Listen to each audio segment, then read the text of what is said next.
Well, let's start with the Dubs and the game against Kilkenny this weekend.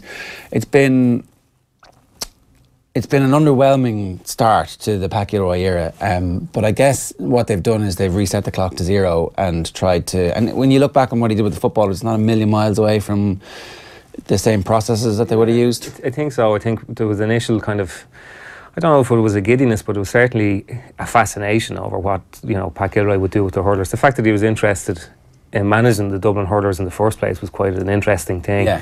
If a fella like Parnell thinks he's going to be able to make a go or something, you'd be inclined to let him at it. Yeah.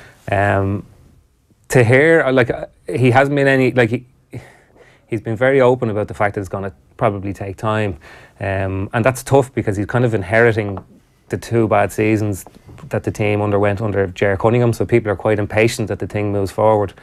And I think he's been pretty consistent that it probably needs to go backwards slightly before it goes forwards, albeit his stated goal all year was that the Dublin were going to be very competitive in every game they played this summer.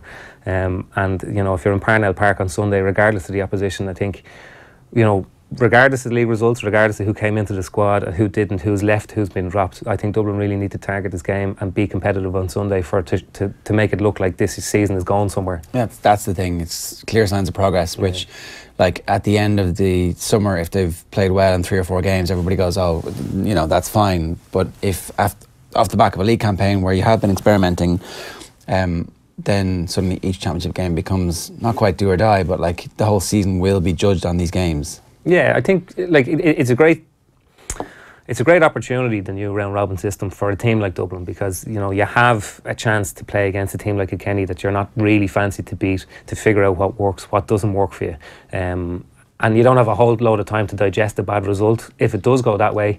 Alternatively, you can build momentum very, very quickly into the thing. But it's been a bit of a staggered year for Parnell. He inherited a squad that had a lot of injuries, probably popped a couple more after he took over. He was very, very honest in that to play the sort of game that he wants Dublin to play, they had to undergo an awful lot of heavy training, and they underwent that heavy training during the league. And just because it was league games doesn't mean that they were going to roll back on the training. So I think some of the performances were probably reflective of how hard they were and how deep they were into that sort of training. And the situation with Coola's players as well, where he probably would have expected, certainly hoped a lot more would come into the squad. Yeah. It's difficult that they didn't, but they were in a difficult position themselves, having been 2 years on the road. But even at that, Dublin were one of the few counties that played 2 rounds of the club championship in April. So you have a situation on Sunday where Cian O'Callaghan and Sean Moran might occupy number 3 and number 6, the 2 really pivotal defensive positions. But they've only been with the squad for the last 2.5, 3 weeks. So, he's probably suffered a little bit more than most other managers with the new system, and with Dublin playing 2 matches in April. So, it hasn't been an ideal thing, but, I suppose he's not the sort of fella who'd make excuses in that regard. You could do it Cooler getting knocked out early next year. I think so. I think, yeah, there's no doubt about it, because if you just look at the Dublin team for the weekend, I know it hasn't been named yet, but, what they will lack probably up front is pace.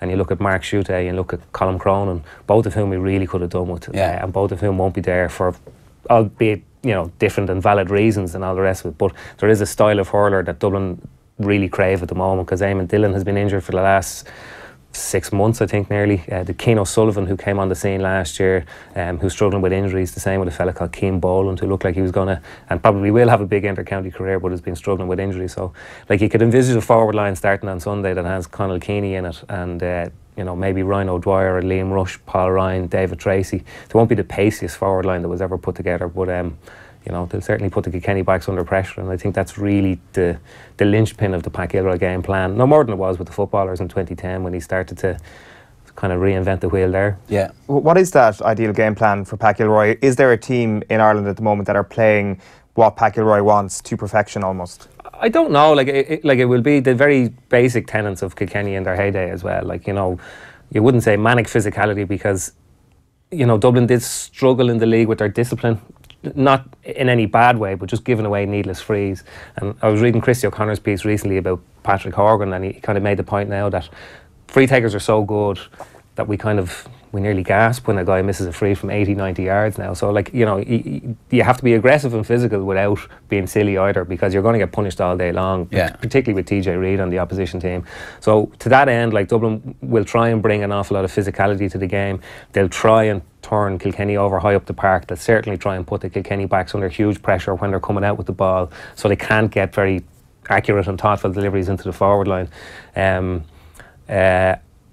And it will be quite basic. I would imagine it would be quite rustic, because I think this is a long-term plan for Pat Gilroy, and rather than trying to do everything in his first year, I think he would probably trying to solve the biggest problems that they had, and that's, you know, getting a team that is very physical, that can compete with the biggest teams in the country, and at the back they will try and eradicate goal chances, because the last few years they've leaked goals at an alarming rate, you know. So I think, you know, if at the end of this year Dublin are competitive and they can meet those couple of criteria, they have something to build on then again. Because it seems that, like, while a game plan is important to implement and to have their own sort of brand that they can go forward with over the next couple of years, like, just looking at Anthony Cunningham's quotes this week, it seems that what Pat Gilroy wants is to be able to mould the minds of these players so they can be able to figure out these situations themselves, almost like Stuart Lancaster with Leinster, or kind of like when Jim Gavin brings in Mark Ingle to try and help them out before the Tyrone game last year. That sort of situational hurling almost is what Pat Gilroy wants, so that they can figure out the tactical game plan themselves. Yeah, I think eventually, but I think at the moment it's so kind of embryonic in its stages of development. I think players will have very specific, you know, I don't know, do they call them performance indicators in hurling? They probably don't, but, you know, things along that line. You know, you have targets with regard to tackles, turnovers, possessions, whatever it might be, not giving the ball away, and I think it'll be broken down into that into those very, very basic tenets. And like, the game on Sunday is in Parnell Park, and it's interesting because, like, when Pat Gilroy got the gig with Dublin, he kind of stated that he would prefer all of Dublin's games to be played in Croke Park, because that's where Leinster's are won, that's where All Ireland's are won.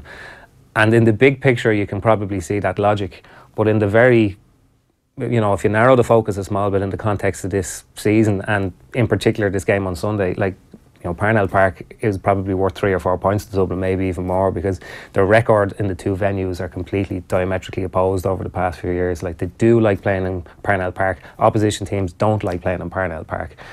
You know, the shape of the pitch isn't any different, but there's something different feeling about the ground. And, you know, if they can start well there, and if they can make the game really, really competitive and stay in it until half time, and get some of their matchups right, and do things like, you know, maybe take 20% of the scores off TJ Reid, however you do that, you know, they're probably in with a better chance than a lot of people give them.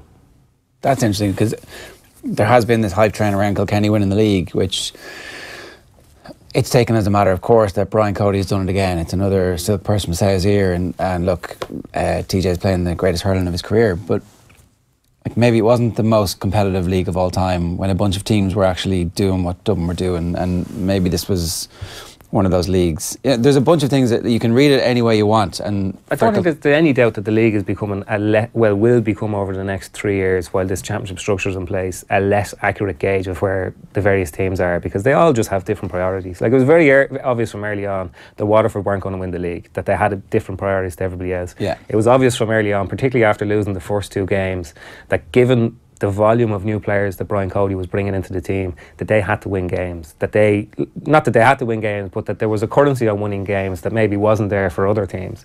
And if you look how they finished the league, albeit, you know, you're obviously better to win the league than not, but they beat Wexford by 9 points in Wexford Park, they beat Tipperary by 6 points in Nolan Park.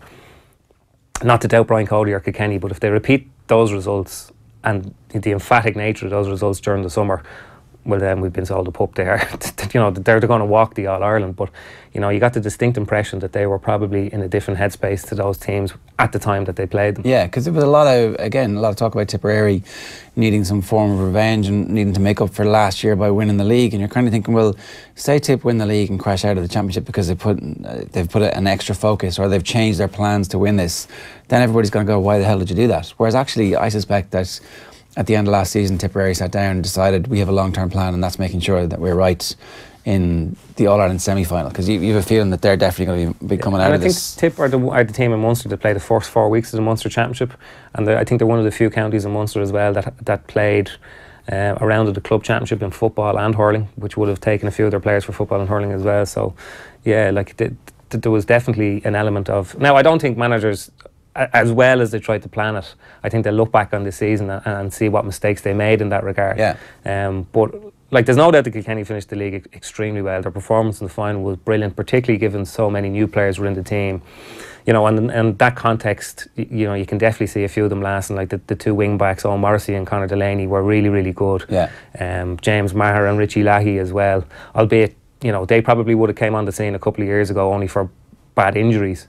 And up front as well, Martin Keown, particularly against Waterford, had a brilliant game. John Donnelly, Bill Sheehan had his moment as well. So there's a lot of players that are coming onto the scene. Like, Brian Cody got exactly what he wanted out of the league, which is, you know, they won the league title, they beat some of their rivals, they built up a head of steam, and a lot of new players have fitted into the team, and they're going to put pressure on the guys coming back, because other than Paul Murphy and Colin Fennelly, you know, Ger Aylward didn't play a whole pile during the league. Conor Fogarty didn't play a whole pile during the league, and we don't know about Richie Hogan yet. So, like, Brian Cody is in a pretty enviable position because he's huge options. Okay, so there's a strong chance that Kilkenny have used the league campaign properly and are going to be much stronger than, say, they were over the last couple of years. But that doesn't automatically pencil them in as All-Ireland favourites at this point. Oh no, I don't think so. I don't think it can. I don't think it justifies that kind of billing at all. It's very dismissive to say that Galway aren't All-Ireland favourites on the basis that they lost to Wexford, you know. It's very dismissive to say that Tipperary aren't there because they lost the league final either. So, no, I think there has to be question marks over Kilkenny. Not that these players aren't that good, but because they haven't been tested as a team in a championship environment before. You know, they will get out of Leinster, so they will be in the All-Ireland series.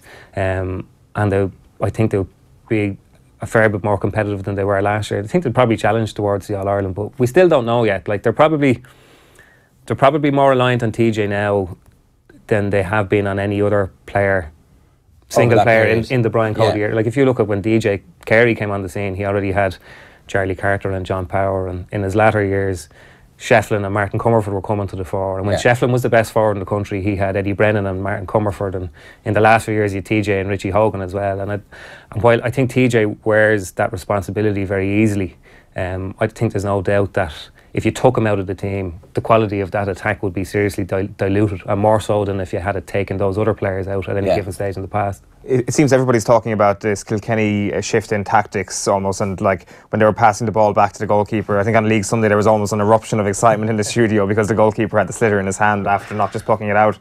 And like, you start to wonder, like James O'Connor made a very good point in his Sky Sports column this week, that the two teams who beat them last year were the two teams best equipped at utilising the sweeper. So it's as simple as that. I mean, they kind of played right into Waterford and Wexford's hands last year. Have they made just a simple gauge of not making those same mistakes again? Yeah, I think it's just that they're kind of, they're swimming with the evolution of the thing. Like, if you against Wexford, they obviously knew that in the league semi-final, they knew that Wexford would drop a man, and Paddy Deegan played the sweeper role really, really well, and I think he could probably do it again this weekend. Paul Murphy, if he starts, is the ideal man for that because he strikes the ball so sweetly. But like, Owen Murphy's an interesting one because, like, for years, the reason that James McGarry didn't get All-Stars, people were saying, is because he was a goalkeeper behind a defence that didn't give up goal chances, whereas Owen Murphy is unanimously the greatest goalkeeper in the country because he's pulled off some incredible. He's probably, after TJ, being the most consistent player, but he's a really good hurler as well. So, like, you would have no hesitation about playing it back to the goalkeeper. And Kilkenny know that teams will not play with six forwards against them. So,